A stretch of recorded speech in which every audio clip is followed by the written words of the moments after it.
Политичкава естрада, колега, ви лежи.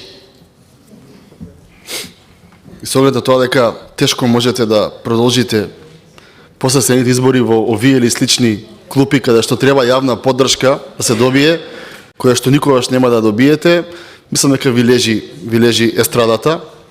Второ, немоќта на еден човек се гледа кога некој ќе излезе во дека и ќе му ги наброи сите програми и ќе му каже дека се што кажувал тој било паушално, рекла, казала, чула, портерски муабети, и кога ќе го соочи со бројките, кога ќе го соочи со политиките, и кога граѓаните ќе го соочат со тоа што тие мислат за него, тој обично прибегнува во лични дисквалификации и лични напади. А тоа сум ви кажал дека секогаш вие кога плукате по мене, е исто како да плукате во ветар. Плукате ви на вашето лице. И затоа така поминувате на избори и онаму каде што седите помеѓу членовите.